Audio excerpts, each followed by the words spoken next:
Gracias por acompañarnos una nueva semana aquí en Lecciones de la Biblia. Como ya saben, las dos lecciones anteriores hemos podido ya introducirnos a algunos episodios, incluso algunos personajes que aparecen en el Evangelio de Juan. Sin embargo, ahora queremos regresar, volver a ese famoso prólogo en donde Juan nos habla de este verbo que estaba con Dios y que era Dios y que finalmente se hizo carne y habitó aquí en medio de nosotros.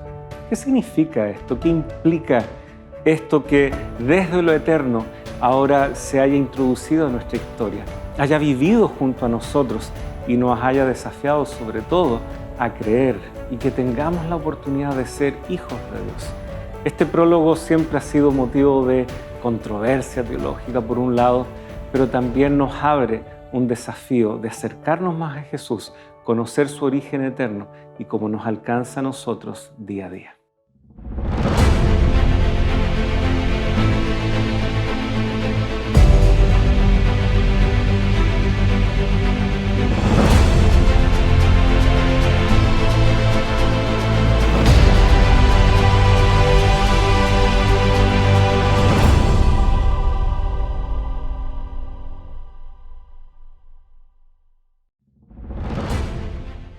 En el principio existía el Verbo, y el Verbo estaba con Dios, y el Verbo era Dios. Juan, capítulo 1, versículo 1. Queridos amigos, qué gusto estar junto a ustedes una vez más. Ya estamos en la tercera semana junto a ustedes en esta serie de los grandes temas teológicos del Evangelio de Juan. Y bueno, casi en broma ha surgido en los capítulos anteriores el anhelo de llegar al prólogo y finalmente en este capítulo lo vamos a hacer. Y para eso está junto a nosotros el invitado que ya hemos podido presentar en los capítulos anteriores, Pastor Ramón Pérez.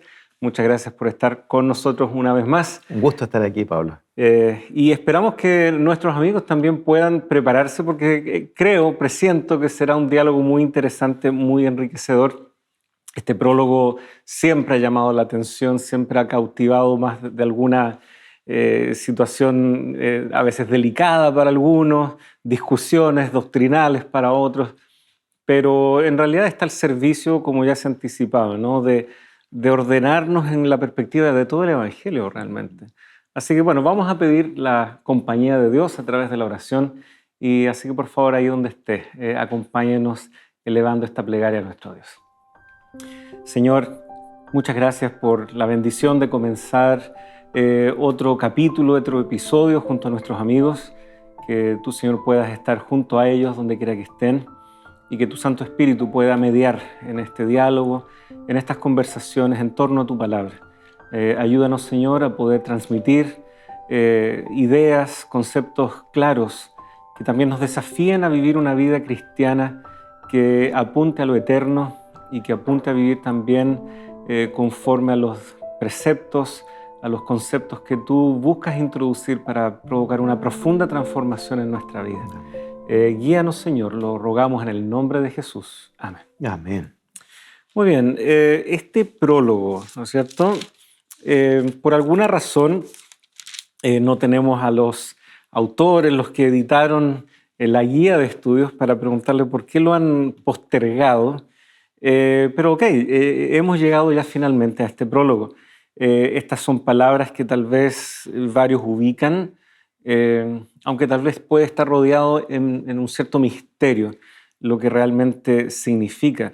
En el principio era el verbo, traducen muchas versiones, la que tengo yo: en el principio ya existía el verbo, lo que rescata, ¿no es cierto?, la particularidad de la gramática ahí.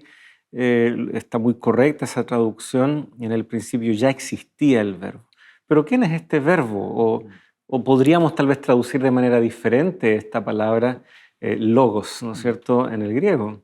Bueno, una cosa que sería bueno pensar o recordar es que los autores del Nuevo Testamento toman prestado un idioma que ya trae una carga de significado. Sí. Va a ocurrir con otras palabras, no es el tema aquí, pero por ejemplo cuando hablan de la palabra alma, están tomando prestado una palabra que tiene una carga semántica. Entonces eso es un riesgo también. En el caso del logos, el concepto griego apuntaba a ese principio articulador de la realidad, ese principio fundante y ordenador de la realidad. Además era principio también racional, porque en el pensamiento filosófico, antes de la filosofía como tal, del pensamiento socrático, como se lo llama, existía el mito, pero en algún minuto se pasa al logos. Entonces, logos es el discurso racional que intenta comprender la realidad a partir de preguntas, una reflexión seria sobre lo existente. Pero en cualquier caso, siempre logos, a lo menos en el mundo griego, tiene que ver con un principio articulador de la realidad que sirve para explicarla, para configurarla, pero también como un principio fundante de la realidad. Así que cuando Juan elige esta palabra, está pensando efectivamente mucho más que en verbo o en palabra, como lo entendemos, sino en un principio ante todo. Y de alguna manera esto también conecta con la noción que el propio pueblo hebreo, el pueblo judío, tenía en sus propias escrituras cuando veían el relato de la creación y veían que Dios había hablado y por su palabra fueron hechas las cosas.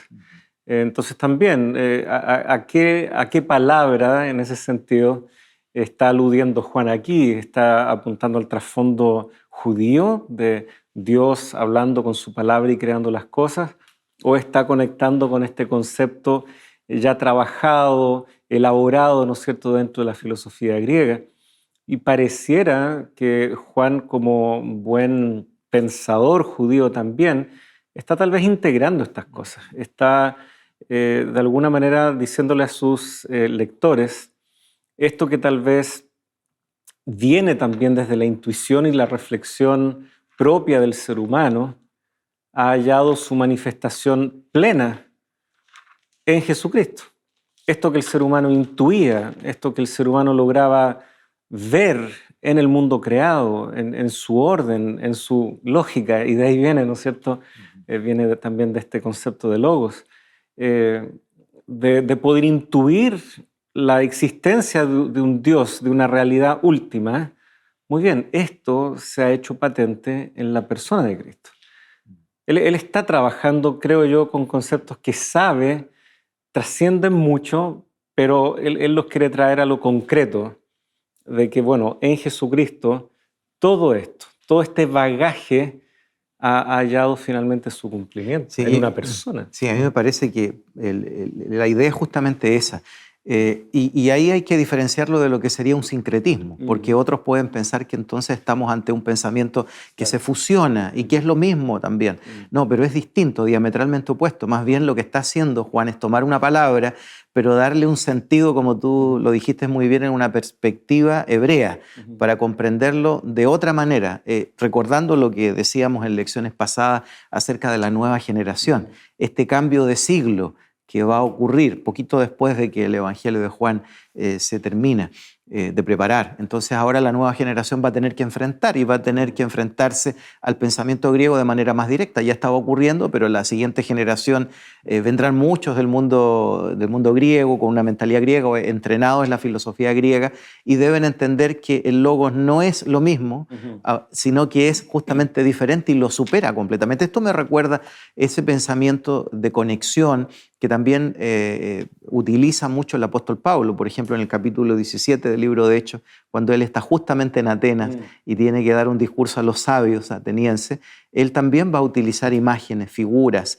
del lenguaje, va a citar algunos autores griegos y de esa manera va a tratar de conectar, pero no para dejarlos en ese nivel, en realidad para llevarlos a un nivel nuevo, mayor, comprensivo. Sí, y bueno, lo mismo sucede con esta palabra que ya tú comentaste, ¿no es cierto? En el primer capítulo seguramente, Evangelion, ¿ya?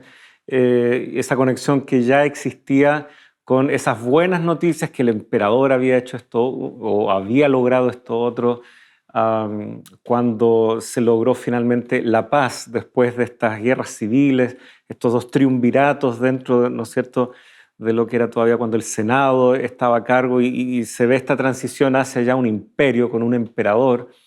Cuando eso se logra con Augusto César, ¿no es cierto?, se mandan estas buenas noticias, ¿no es cierto?, y se habla de lo que él ha logrado, de lo que él ha logrado traer, que es esa paz, ¿no es cierto? Esas eran buenas noticias, ese era el evangelio que estaban ellos difundiendo. Ahora vienen los evangelistas y dicen, ¿ustedes creen que esas son las buenas nuevas? En realidad estas son las buenas nuevas.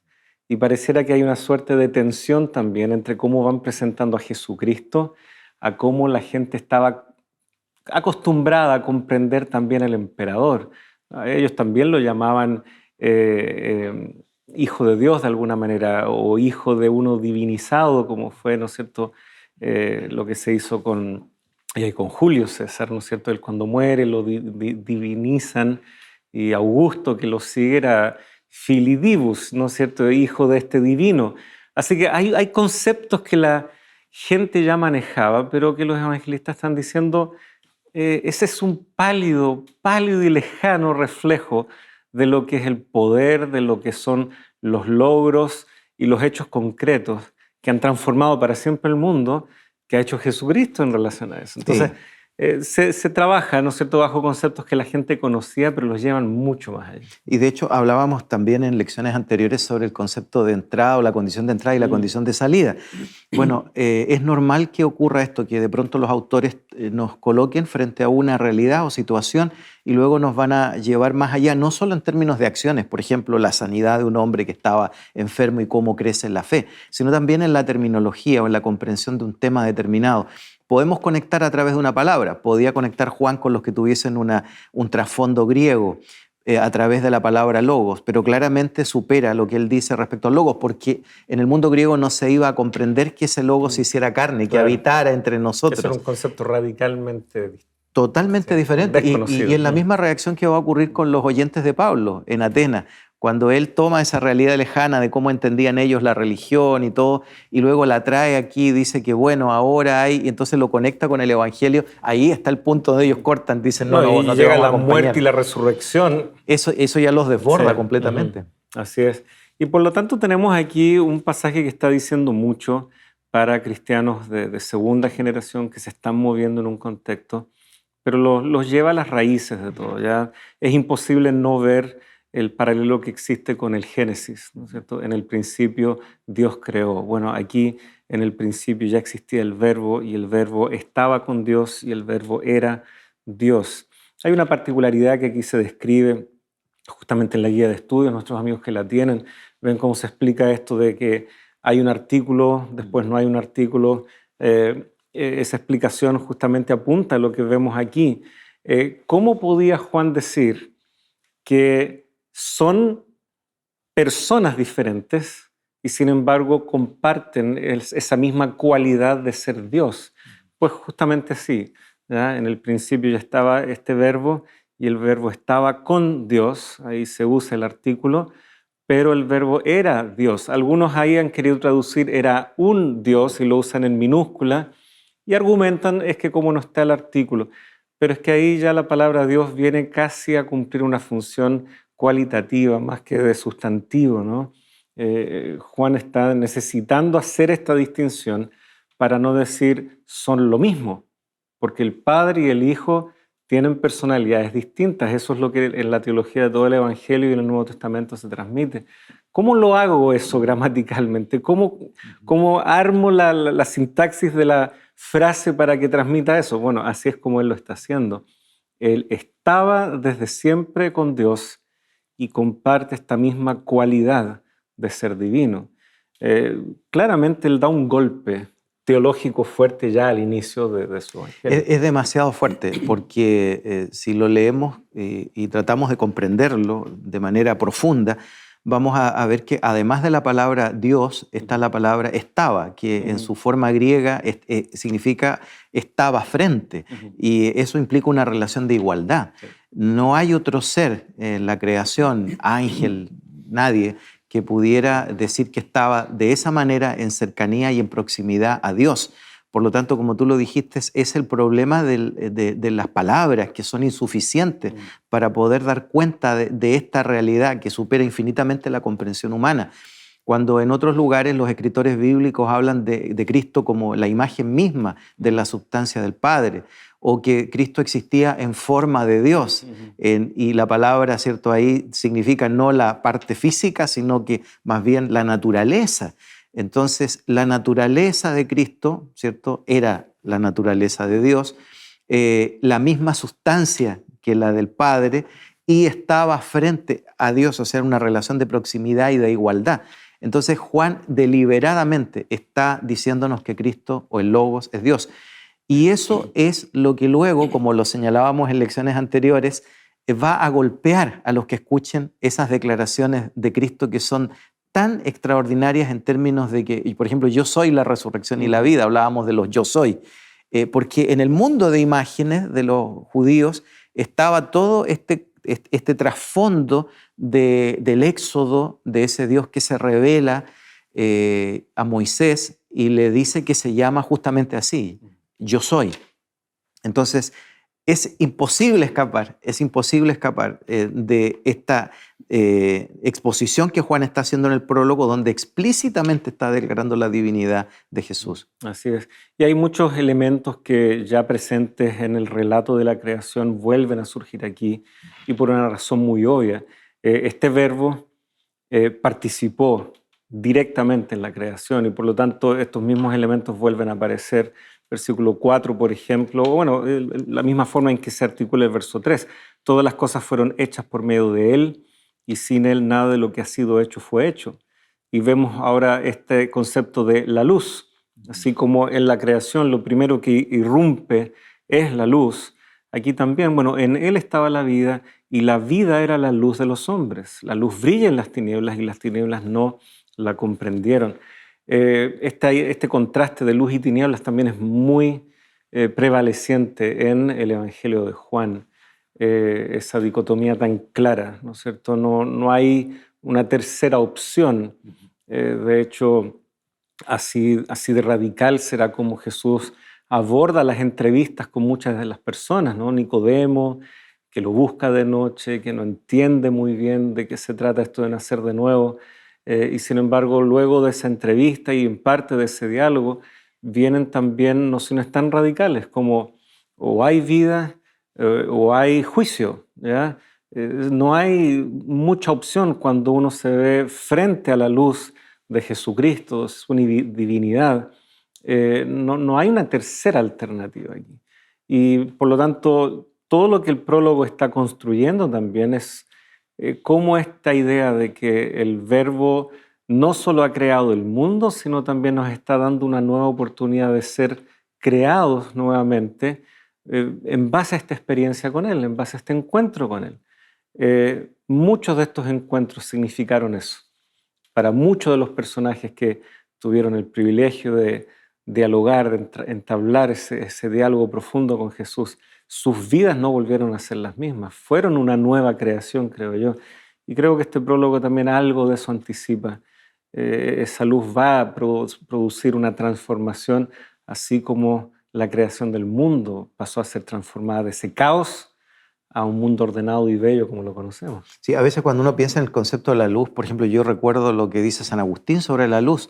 Ahora, San Agustín leyó mucho los neoplatónicos, y dentro del conjunto de obras neoplatónicas existe una colección que se llama las Enéadas, y ahí Plotino desarrolla también ese concepto, habla de eso. Pero muchas veces en la literatura griega y la filosofía el concepto de la luz tiene que ver con una iluminación intelectual, fundamentalmente. Es esa luz interior que nos alumbra, que tiene que ver con el entendimiento, con la razón, con el nous. Pero aquí está este otro concepto que tú definías muy bien, que es una iluminación de tipo espiritual, que efectivamente es intelectual también, ayuda como elemento comprensivo, pero que se conecta con una experiencia vital. El sentido, propósito último de esa luz o de esa iluminación es que ocurra lo que dicen estos versículos a los que se aludía, que esa luz alumbra a todo hombre, y que además todos los que le recibieron, versículo 12, les dio potestad de ser hechos hijos de Dios, como tú también estabas subrayando. Se obra un cambio en la naturaleza del hombre. Entonces esa iluminación no es solamente un tema intelectual. Y lo intelectual no está mal, pero cuando hablamos de intelectual estamos hablando solo de una dimensión, que tiene que ver más con la razón y lo comprensivo, pero en realidad debería englobar toda la experiencia humana. Por lo tanto, esto es interesante desde un punto de vista teológico, en el análisis, es desafiante un prólogo como este y hace que tengamos interés en estudiarlo profundamente. Pero por otra parte, debería también despertarse en nosotros un interés natural en obrar de acuerdo a lo que ese verbo quiere hacer en la vida de cada cual. Justamente. Y bueno, todavía hay cosas que descubrir aquí en este prólogo, pero vamos a hacer una pequeña pausa, queridos amigos. Así que aguarde tan solo un instante, ya estamos de regreso en estos diálogos aquí en Lecciones de la Biblia.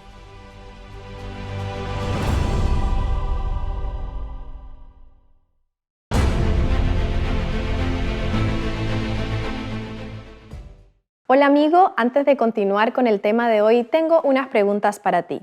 ¿Alguna vez has tenido dudas con respecto a la ansiedad, la depresión o la salud mental? La Escuela Bíblica de Nuevo Tiempo ha preparado este material de estudio titulado Sentimientos, la ciencia del existir. Esta guía aborda de forma práctica y sencilla los temas del día a día desde un enfoque científico. Para solicitarla, solo debes escribir al número que está apareciendo en pantalla o también lo puedes hacer ingresando a nuestro sitio web. Que el Señor te bendiga.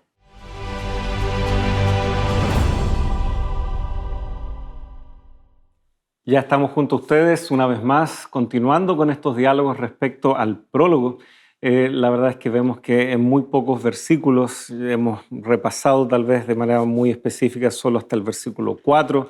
Hemos hecho alcances a otros tal vez de este prólogo, pero para tal vez ordenarnos un poco, queridos amigos, vamos a retomar la lectura para seguir haciendo algunos alcances muy fascinantes que esperamos también nos sirvan mucho en nuestra jornada como hijos de Dios.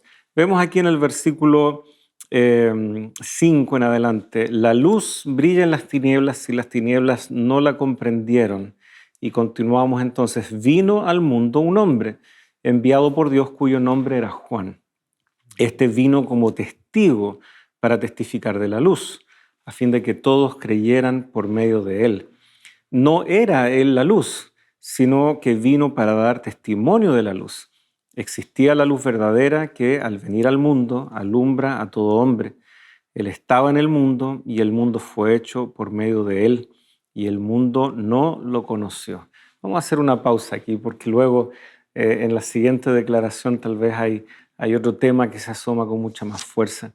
Tenemos aquí, ¿no es cierto?, Juan como testigo de esta luz, como esta luz que está viniendo al mundo para tal vez desafiar a quienes están en una posibilidad de recibirlo o no, ¿no es cierto?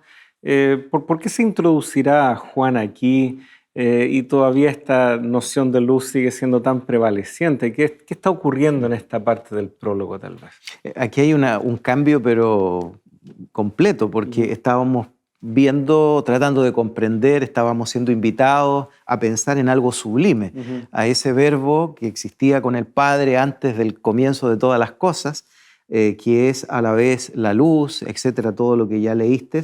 Y luego bruscamente bajamos a la tierra. Además, cuando pensamos en Juan el Bautista, tampoco pensamos en la persona mejor vestida o más elegante. Y eso muestra también lo que es la revelación de Dios. O sea, parte o tiene un inicio en esa esfera de lo sublime, pero se conecta no accidentalmente, sino que intencionalmente con la esfera humana, pero no con la parte más bonita de la esfera humana. Hay gente que dice, y no me resisto a hacer una aplicación más homilética y pastoral, que a veces decimos, no, es que yo no sirvo, yo no tengo condiciones, yo no tengo recursos, no sé hablar. Bueno, Moisés también.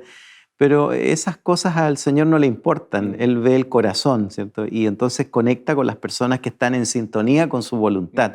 Y Juan era una persona que estaba en sintonía con Dios y vino para dar testimonio. Es interesante que aquí se dice que vino como testigo para dar testimonio, lo cual parece ser redundante, pero en el texto griego esto era una expresión legal. Claro. Y por lo tanto se hablaba de la situación de alguien que ante una corte podía acreditar o dar fe de tal cosa. Así que aquí viene Juan como un testigo en ese sentido, Es interesante que a veces los críticos, al estudiar la Biblia, los evangelios, la vida de Cristo, y realizan afirmaciones como que Cristo no existió, no fue un personaje histórico, etc. Y hay una manera de abordar la historia, los relatos, los evangelios, que tiene que ver con las evidencias y sobre todo con el testimonio legal, la participación de testigos. Bueno, Juan el Bautista es un testigo. Y yo creo que eso viene también como una manera de bajar este tema al plano de la reflexión humana. Es decir, toda esa mirada divina, esa abstracción, ese mirar a los orígenes y todo, es abstracto y se necesita hacer concreto. Y Juan lo concretiza, porque él fue llamado a dar testimonio. Por lo tanto, lo que encontramos planteado y revelado aquí al comienzo del Evangelio, hay testigos de carne y hueso, Juan es el primero que es mencionado en este prólogo, que pueden dar fe de que efectivamente esa luz verdadera venía al mundo. No, y qué bueno ese alcance, porque recordando lo que ya se ha planteado, estamos viendo aquí una audiencia que Juan reconoce es de segunda generación. Ellos no tuvieron el privilegio de estar en contacto directo con Jesús, pero sí están recibiendo de manera, creo yo, igualmente autorizada o autoritativa, testimonios poderosos que también están transformando. ¿Cuántos paganos estuvieron dispuestos a abrazar el cristianismo porque vieron justamente que el mensaje cristiano, la fe cristiana, no era solo un enunciado, no era solo una declaración racional, era algo que había transformado radicalmente la vida de quienes lo profesaban, al punto de que, incluso enfrentando la muerte en algunos casos, lo hacían con una tranquilidad, con una serenidad que ellos difícilmente encontraban dentro de su culto pagano, etc. Por lo tanto, ¿cuántos se habrán sentido identificados con esa figura de Juan el Bautista, ese alcance que tú hacías? De ver que la condición que ellos estaban podían igualmente sumarse a esta fila de testigos, como lo serán también muchos en el Evangelio igualmente.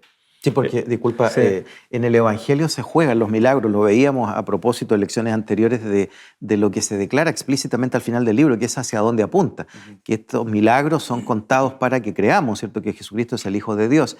Pero eso se hace también y se valida a través del testimonio de una gran cantidad de personas que aparecen citadas y referenciadas, si lo queremos decir en términos ya de estudio, de análisis o de investigación, aparecen referenciadas a lo largo del Evangelio. Así es. Si continuamos ahora, este del cual se da testimonio y que es la luz, ahora vemos, ¿no es cierto?, versículo 11, que a lo suyo vino y los suyos no lo recibieron. O sea, él viene a atender lo que le es propio, aquello que concuerda con quien es, con su misión, con su tarea. Eso es lo que a él le concierne, ser y manifestarse como el Mesías de este que es su pueblo. Y sin embargo, los suyos no lo recibieron. Él no venía solamente a cumplir las profecías, aunque de hecho lo hace. Él no venía solamente a morir en la cruz, si bien también es el foco finalmente y es el gran clímax en cuanto a lo que la narrativa nos va conduciendo. Pero también él venía a mostrarnos el carácter de quién es Dios. Todo eso es lo suyo, eso es lo que le compete, eso es lo que le interesaba profundamente a esta luz, a este Logos, a este Jesús. Pero los suyos, los que están en condiciones de recibir esto, los que están incluso aguardándolo, hierran, no lo reconocen. Yo me acuerdo que alguien ya más de alguna vez señaló, pareciera que este es uno de los versículos más tristes de la Biblia. Tal vez ese amor no correspondido, podríamos buscar un cierto paralelo también. A lo suyo vino y los suyos no lo recibieron. Pero a todos los que lo recibieron les dio el derecho de llegar a ser hijos de Dios, es decir, a los que creen en su nombre, que no nacieron de sangre ni de voluntad de la carne, ni de la voluntad del hombre, sino de Dios. Y que aquí como que se introduce esta noción que ya nos permite esta transición a la encarnación propiamente de Jesús. Y quizás antes de hablar de eso, si me permite, el tema de esta perseverancia divina, porque cuando uno lee las formas como Dios se acerca a su pueblo en el Antiguo Testamento, y vez tras vez es rechazado. Quizás el cuadro, uno de los tantos, ¿cierto? Oseas y Gomer, es un cuadro que es muy claro de alguien que ama pero que no es correspondido, a propósito de lo que tú decías. Cómo Dios sigue insistiendo y no se cansa. Ahora, con todo lo que pasó y nos es contado en el Antiguo Testamento, podríamos decir hasta el cautiverio, lo menos de Judá, uno podría decir que ya eso agotó la paciencia divina y que él ya no hubiese decidido revelarse más a este pueblo, pero lo hizo una vez más y una última vez, de una manera mayor y más completa, a través de la persona del Hijo. Y eso habla de la porfía divina, es decir, un amor que no se cansa, el amor que no se cansa, que persevera, que insiste, que va detrás del hijo que es rebelde o de la esposa, en el caso de Oseas, ¿cierto? Que es infiel y que no se cansa y que persevera buscando al amado, a la amada, y en este caso a su pueblo que no cree en él. Pero como dice el versículo 12, hay otros a los que le han recibido, a estos les dio potestad de ser hechos hijos de Dios. Así es. Y aquí se abre claramente el horizonte para lo que también formó parte del plan original de Dios. Nos estamos adelantando un poco a algunos conceptos que ya se verán en esta serie, pero esta promesa hecha a Abraham: en ti serán benditas todas las naciones, a través de esta simiente, a través de esta descendencia, reflexiones que Pablo luego tomará ahí en Gálatas 3, hablando de que esa simiente verdaderamente es Cristo. Bueno, cuando Jesucristo entonces viene, sin duda Él viene pensando en los suyos también, como rescata aquí el versículo 11, pero no solo y estrechamente el pueblo judío. A través de lo que Él hará allí, Él está alcanzando, como dice ahora el versículo 13, a todos los que están dispuestos a creer en su nombre. Y nuevamente pensemos en el momento, en el tiempo y ocasión en que la gente leyó el Evangelio de Juan. Ya algo se mencionó sobre las guerras judías, como el pueblo ya estaba siendo dispersado después de la destrucción del templo en el año 70, luego viene la Segunda Guerra Judía, que acaba ya en el 135. Bueno, Juan está escrito después de la destrucción del templo y antes de que ya ocurran los eventos de la Segunda Guerra Judía. El cristianismo ya había traspasado esas barreras nacionales y étnicas, y por lo tanto esto que se está leyendo aquí en el prólogo no está circunscrito solamente a lo étnico de ser o no judío, sino a este ofrecimiento más amplio. Les dio derecho de llegar a ser hijos de Dios, o sea, los que creen en su nombre. Por lo tanto, sí, hay un horizonte nuevo, hay un alcance mayor, pero la plataforma desde la cual se ofrece viene justamente a la luz de las escrituras judías, viene a través de cómo el pueblo colaboraría o no en presentar esto al mundo, y ahí es donde se asoma un poco esa tristeza a la cual, ¿no es cierto?, aludíamos. Tristemente ese reconocimiento no ocurrió en muchos, sí en varios, y después incluso vemos a personajes que se les vio tal vez dubitativos al inicio, pero hacia el final del Evangelio aparecen ya públicamente abrazando la luz. U otros incluso aparecerán en el libro de los Hechos. Fariseos que habían también creído aparecen muy prominentemente también participando en el concilio de Jerusalén, ahí en Hechos 15. O sea, muchos de los que fueron antagónicos inicialmente a la luz terminan finalmente abrazándola.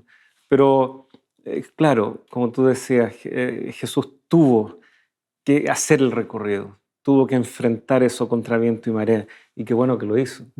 Estaba pensando en esa segunda crisis grande, ¿cierto?, en el 135, cuando lo mencionábamos en lecciones anteriores, también se produce un conflicto, o sea, por lo menos una separación de parte de los cristianos, y ahí una mayor preferencia respecto al día de oración, tratando de distanciarse de las prácticas judías para evitar justamente la persecución. Finalmente terminan validando el tema de elegir un día de descanso distinto.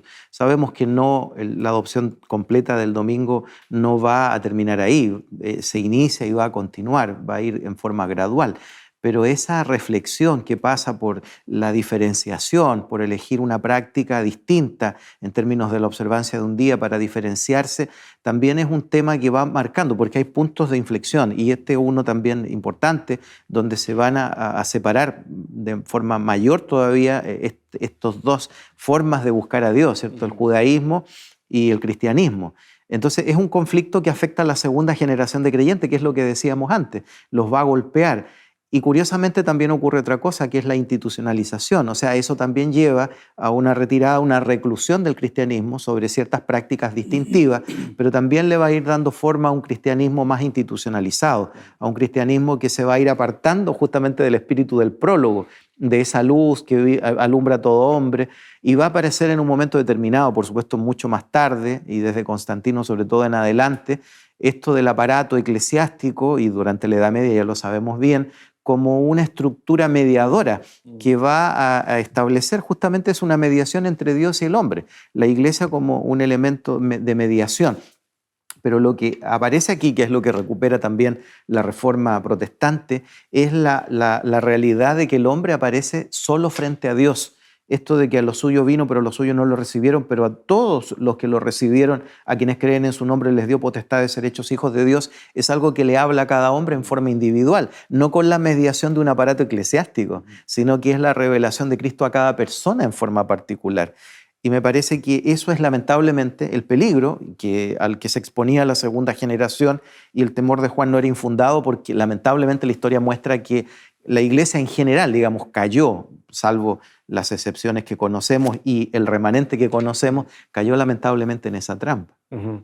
Hay una noción que luego ahora se introduce y lo vamos a dejar tal vez lanzado en forma de la lectura del texto para nuestro siguiente bloque. Versículo 14. Y esto sería lo muy radical a la luz de este concepto de cómo ya se manejaba. Y el verbo se hizo carne.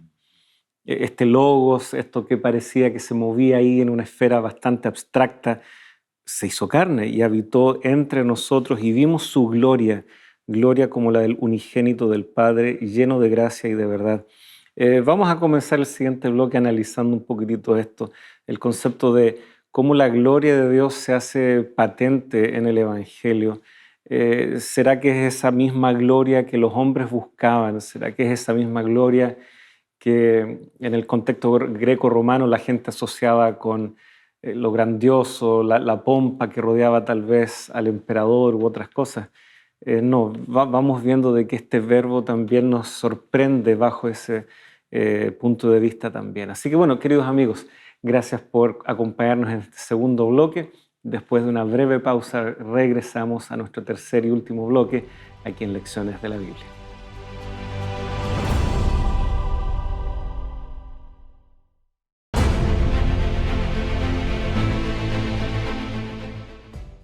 Hola amigos, antes de continuar con el tema de hoy, quizá alguna vez te hayas hecho las siguientes preguntas. ¿Será que Dios existe?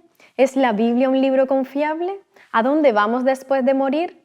Si estás buscando respuesta a estas preguntas, hemos preparado la guía de estudio En Busca de la Verdad. A lo largo de sus 15 lecciones encontrarás las enseñanzas de Dios para tu vida. Para solicitarla solo debes escribir al número que está apareciendo en pantalla o también lo puedes hacer ingresando a nuestro sitio web. Que el Señor te bendiga.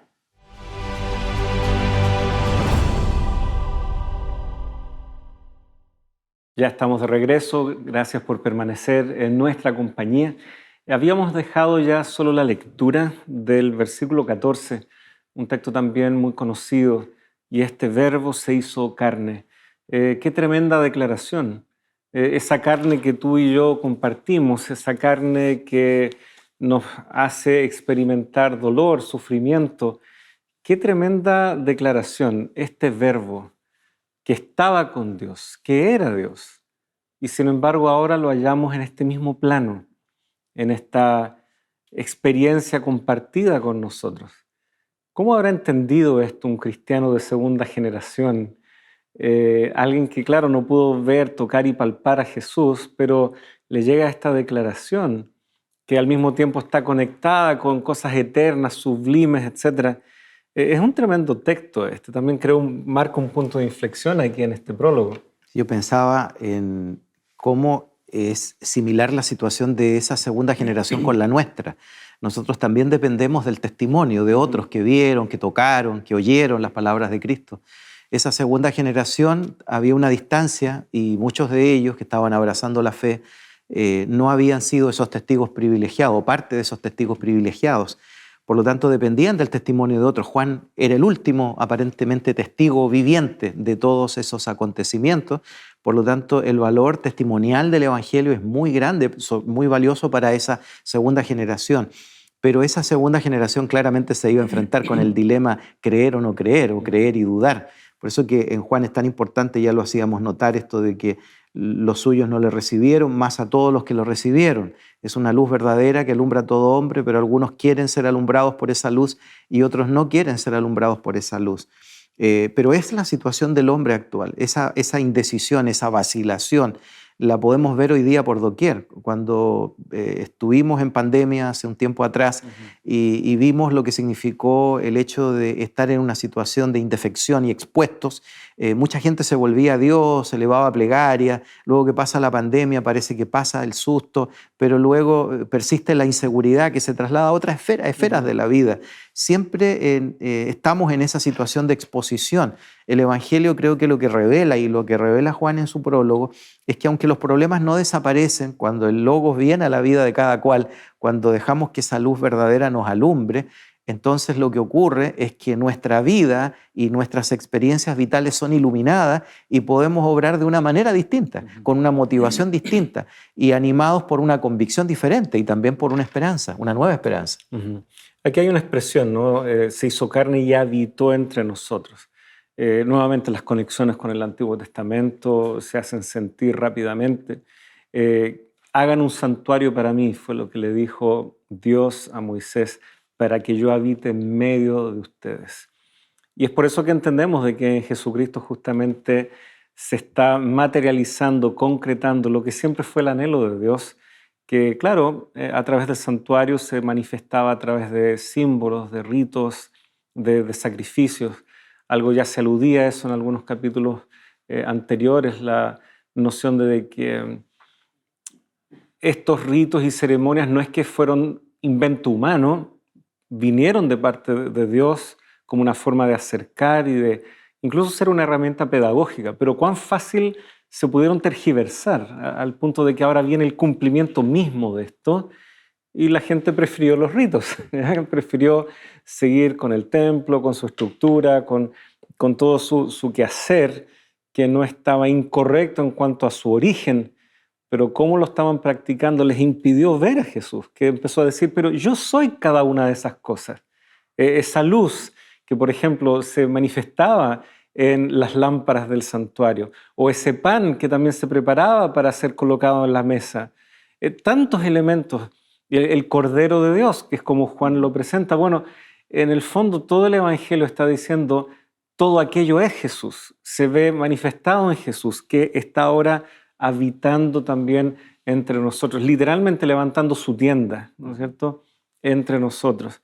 Y pudimos entonces ver su gloria. Pero cualquiera que mirara a Jesús caminando, ya sea en Galilea o descendiendo, como el Evangelio de Juan lo presenta, yendo y volviendo entre Galilea y Judea, no habría visto, comillas, la gloria típica que la gente habría esperado ver. No estaba finamente vestido. Sus seguidores eran hombres sencillos, bastante bien logrados en cuanto a su profesión. Pedro probablemente era un microempresario, le llamaríamos así, tenía más de una casa al parecer. Humanamente no les había ido mal, tenían algo que colocar en la balanza en términos de seguir o no a Jesús. Mateo mismo, cobrador de impuestos, si bien una profesión mal vista, pero que le daba un cierto estatus, un buen pasar. Todos tenían algo a lo cual renunciar, sin embargo, desde una aparente sencillez, desde el plano humano. No habríamos visto un grupo que diríamos así era glorioso en términos humanos, pero es que la gloria divina, y tal como se va a manifestar en Jesucristo, es distinta también, es radicalmente diferente igual. Es un término que tiene que ser redefinido para entender lo que Jesús va a ofrecer. Y eso se asoma más claramente hacia el final del Evangelio. Si bien no es parte de los textos que se ha incluido acá en la guía de estudios, allí en el capítulo 12 nosotros vemos cómo estos griegos buscan a Jesús. Vienen unos griegos. ¿Qué griegos eran?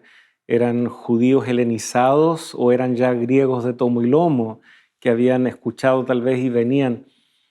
Eso puede ser materia de discusión, pero Jesucristo, informado de aquello, casi como que ignora esa realidad y dice: ha llegado la hora en que el Hijo del Hombre debe ser glorificado.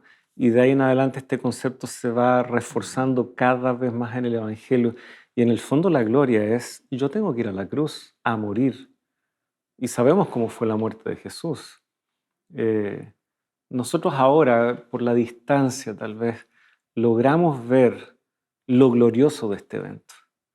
Pero tal vez si hubiésemos estado parados allí, viendo los azotes, viendo los golpes, viendo la sangre derramada, viendo la vergüenza de Jesús colgado en la cruz, tal vez gloria no habría sido el concepto que se nos habría venido a la mente.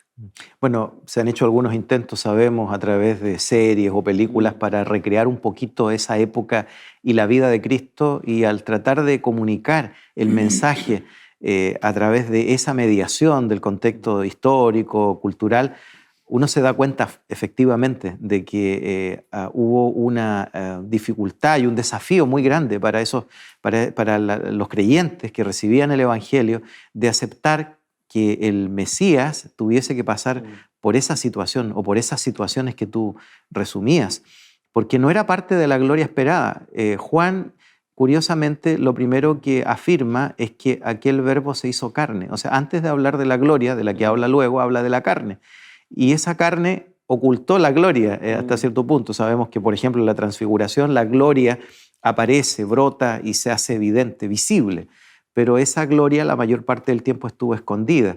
Pero que la gloria última efectivamente tendría que ver más con la obra de salvación.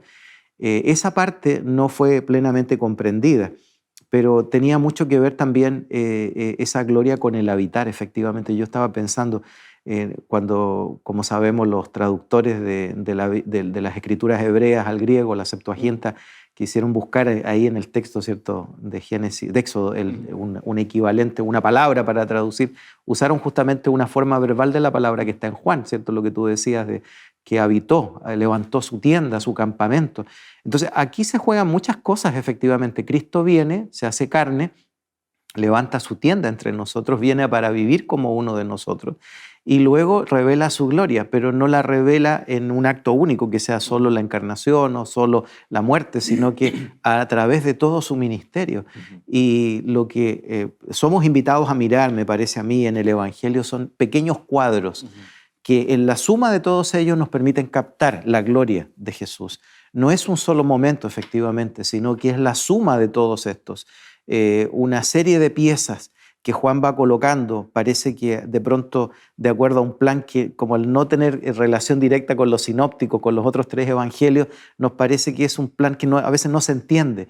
Pero insisto yo, y creo que estamos de acuerdo en eso porque lo hemos hecho ver en las lecciones anteriores, que por eso tiene mucho valor el prólogo, porque el prólogo habla de ese origen anterior a este mundo de Logos y habla de la gloria de él, que tiene que ver justamente con algo que se va a dejar ver en su ministerio y en su muerte se va a consumar indudablemente, y su resurrección. A mí me parece que lo que Dios está dispuesto a hacer, lo que significó todo el recorrido de Jesús desde que nace, luego desde que comienza su ministerio público, todo lo que experimenta, cuántos ataques, cuántas refutaciones de parte de los líderes religiosos, todo lo que significó finalmente esa última semana de la pasión, hasta finalmente morir en la cruz. Que Dios estuviese dispuesto a hacer eso, que ese fuera el recorrido doloroso, difícil de entender, humanamente hablando, ese era un enorme riesgo. Y sin embargo, estuvo dispuesto a eso, que su corona fuera una corona de espinas, que su atuendo real fuera, ¿no es cierto?, una túnica que le colocaron en son de burla, que su cetro haya sido el mismo palo con el cual le golpearon en la cabeza, que los clamores no fueran salve rey de los judíos, sino crucifíquele, crucifíquele. Vemos, ¿no es cierto?, cómo el Evangelio configura una escena que para alguien que no tiene ese discernimiento, como nos invita el versículo 2, esos que han querido creer, esos que han vislumbrado que algo más trascendente está pasando aquí, verían eso como una mofa, solamente como una burla. Pero qué tremendo que Dios nos muestre el grado de su amor, el grado de compromiso con nosotros, al punto de que luego será el mismo Juan que describe en Apocalipsis cómo ahora este Cordero recibe alabanza, gloria, honor por lo que Él ha hecho. Porque tú fuiste inmolado, dice el capítulo 5 de Juan, porque tú creaste todas las cosas. La gloria se ve, como tú ya también anticipabas, en todo un recorrido del cual tal vez la cruz llega a su punto climático, pero cada aspecto del ministerio de Jesús, el hecho de ya habitar con nosotros. ¿Cuántas veces Jesús tuvo que manifestar gran paciencia con sus discípulos por lo tardos en creer? Y sin embargo que Dios baje a nuestro nivel, por decirlo así, vaya a nuestro ritmo, nos coloque en un punto en donde nos pregunte qué es lo que esta raza humana necesita para ser salva, y que aún así no lo entendamos, y Dios no se cansa, como decía, ¿no? esa porfía tal vez de Dios. Cada uno de esos aspectos no nos habla más que sino de un Dios que merece toda la gloria y que es glorificado tal vez en algo que nos parece tan contradictorio. El tiempo se nos ha venido encima, así que tal vez lo que ibas a decir lo puedes encauzar hacia también esta invitación a nuestros amigos y este último momento. No es menor el hecho que la palabra creer en su forma griega aparezca a lo menos 98 veces en el Evangelio de Juan. Y eso habla de una insistencia en cuanto a la necesidad de ejercer fe, de aceptar a Cristo como Salvador y recibir la luz del mundo en nuestra propia vida. Y yo quiero invitarte para que tú hagas también de este Logos eterno tu Salvador personal, porque no es algo o Él, alguien lejano, aunque es superior y trascendente, pero lo vemos en su encarnación que se acerca a nosotros y ahora a través de la mediación del Espíritu Santo está a nuestro alcance, invitándonos para que podamos aceptar a Cristo como nuestro Salvador, que es lo que yo quiero invitarte que hagas tú y que me acompañes en esta oración para pedir a Dios que pueda venir a tu encuentro. Querido Padre y buen Dios que estás en los cielos, acudimos a ti para pedir tu perdón, en primer lugar por nuestras faltas, agradecer tus muchas bendiciones y especialmente por enviar a Jesucristo, nuestro Salvador, el Logos que estaba contigo desde la eternidad y que se hizo carne y en la cruz murió por cada uno de nosotros. Gracias por el testimonio de cada testigo que has levantado desde Juan en adelante y que ha dado testimonio de él. Y oramos por el ministerio y agradecemos por el ministerio de tu buen Espíritu. Abrimos nuestros corazones para que ese Espíritu nos acerque más a Cristo, nuestro Salvador. Es la oración que elevamos en su nombre. Amén. Amén. Muchas gracias, pastor, por esa invitación y por elevarnos también en esta oración final. Y queridos amigos, queda entonces abierta la invitación para que nos volvamos a encontrar la próxima semana. Por favor, no deje de compartir este programa. Gracias también por el cariño, el acompañamiento que llega de diferentes lugares.